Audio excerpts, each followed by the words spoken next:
അത്തരത്തിലുള്ള ചർച്ചകൾ ഒന്നുമില്ല. അവർ ചർച്ച ചെയ്യുന്നത് അവരുടെ അജണ്ടയാണ്. ഞങ്ങളുടെ അജണ്ടയാണ് ഞങ്ങൾ ചർച്ച ചെയ്യുന്നത്. അവരുടെ അജണ്ട അവർ ചർച്ച ചെയ്യുമ്പോൾ അതിനെക്കുറിച്ച് ഞങ്ങൾ അഭിപ്രായം പറയേണ്ട യാതൊരു കാര്യമില്ല.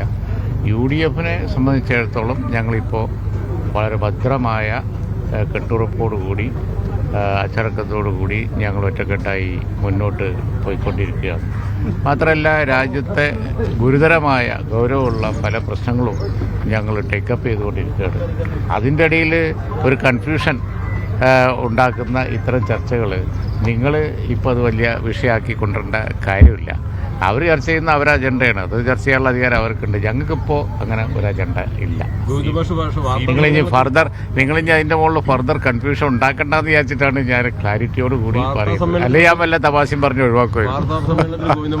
ലീഗിനെ വിമർശിക്കുന്നുണ്ട്. അതായത് ലീഗ് പിന്നെ മതരാഷ്ട്രവാദികളുമായി സഖ്യമുണ്ടാക്കുന്നു, പ്രത്യേക സാഹചര്യത്തിലേക്ക് നീങ്ങുന്നു എന്നൊക്കെയാണ് അദ്ദേഹം വാർത്താ സമ്മേളനത്തിൽ. അതാ ഞാൻ പറഞ്ഞ ഒരു പാർട്ടിയുടെ സംസ്ഥാന സമ്മേളനമാണ്, അവരുടെ മീറ്റിംഗ് ആണ്. ഞങ്ങളുടെ മീറ്റിംഗ് ഉണ്ടായാൽ ഞങ്ങൾ പലതും ചർച്ച ചെയ്യും. അവരുടെ മീറ്റിംഗ് ഉണ്ടാവുമ്പോൾ അവർ പലരും ചർച്ച ചെയ്യും. അതുകൊണ്ടാണ് ഞാൻ പറഞ്ഞത്, അത് ആ ചർച്ചയൊക്കെ വെച്ചിട്ട് നിങ്ങൾ കൺഫ്യൂഷൻ ഉണ്ടാക്കേണ്ട. അവരവരുടെ ലൈനിൽ നിൽക്കുകയാണ്, ഞങ്ങൾ ഞങ്ങളുടെ ലൈനിൽ നിൽക്കുകയാണ്. ഞങ്ങൾ UDF ആയിട്ട് വളരെ ശക്തമായി മുന്നോട്ട് പോവുകയാണ്. അതിൻ്റെ ഇടയിൽ ഇനി ഫർദർ കൺഫ്യൂഷൻ ഉണ്ടാക്കുന്ന ഇത്തരം ചർച്ചകൾ കൊണ്ടുവരേണ്ട ഒരു കാര്യവുമില്ല. അവർക്ക് അങ്ങനെ ഒരു അജണ്ട ഉണ്ടെന്ന് ഞാൻ കരുതുന്നില്ല. ഞങ്ങൾക്ക് ആ അജണ്ട ഏതായാലും ഇല്ല. ഓക്കെ, ആദ്യ ദിവസം തന്നെ ലീഗിനെയാണ് വിമർശിക്കുന്നത്. ലീഗിനെ വിമർശിക്കണമല്ലോ, അവർ ഭരണകക്ഷിയല്ലേ. അവരുടെ എല്ലാ നയങ്ങളെയും ഞങ്ങൾ വിമർശിച്ചുകൊണ്ടിരിക്കുകയല്ലേ. അവരിത് ജനാധിപത്യമല്ലേ. ഞങ്ങൾ നിയമസഭയിൽ വളരെ ശക്തമായി ഇന്നത്തെ ഗുരുതരമായ സ്ഥിതിവിശേഷം എന്താ, ഞങ്ങൾക്കത് ഇഗ്നോർ ചെയ്യാൻ പറ്റുമോ? ഞങ്ങൾക്കത് ഇഗ്നോർ ചെയ്യാൻ പറ്റൂലല്ലോ. വളരെ ഗുരുതരമായ സ്ഥിതിവിശേഷങ്ങളാണ് രാജ്യത്തുള്ളത്. രാജ്യത്തുള്ള ഇത്തരം ഗുരുതരമായ പ്രശ്നങ്ങൾക്ക് പരിഹാരം ഉണ്ടാക്കാൻ നോക്കട്ടെ അവർ. അതാണ് മുഖ്യമായിട്ടുള്ള വിഷയം. എന്താണ് ഈ കൊലപാതകങ്ങളും മദ്യവും മയക്കുമരുന്നും, അതൊക്കെ ആ നയങ്ങളൊക്കെ തിരുത്തി, അതാണ് പ്രധാനം. അല്ലാതെ കൂട്ടുകെട്ടുകളുടെ അലൈൻമെൻറ്റിൻ്റെ മാറ്റമല്ല. അതല്ല, കൂട്ടുകെട്ടുകളുടെ മാറ്റമല്ല. രാജ്യത്തെ പ്രശ്നം പരിഹരിക്കാൻ അവർക്ക് കിട്ടിയിരിക്കുന്ന അവസരം അവർ ഉപയോഗിക്കുകയാണ് വേണ്ടത്. 10 വർഷം അവർ കിട്ടി, അതിൽ കാര്യമായി ഒന്നും ചെയ്യാൻ കഴിഞ്ഞിട്ടില്ല. അതാണ് അവർ തീരുമാനിക്കേണ്ടതും മുന്നോട്ട് പോകേണ്ടതും ഒക്കെ. ഞങ്ങളെ സംബന്ധിച്ചിടത്തോളം വളരെ ക്ലാരിറ്റി ഉണ്ട്. പ്രതിപക്ഷം വളരെ ഐക്യത്തോടു കൂടി പോവുകയാണ്.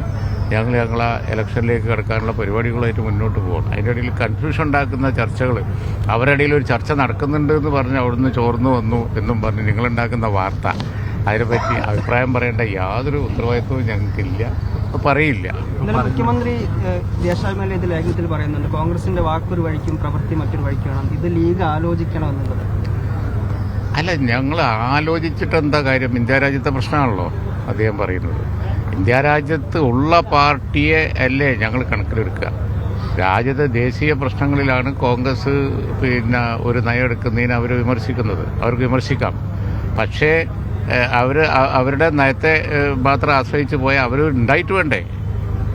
അവർ ഇന്ത്യ രാജ്യത്ത് ഇല്ലല്ലോ. ഇന്ത്യ രാജ്യത്ത് അവരില്ലാത്ത സ്ഥിതിക്ക് പിന്നെ കോൺഗ്രസ് അല്ലേ ഉള്ളത് ഇപ്പോഴും.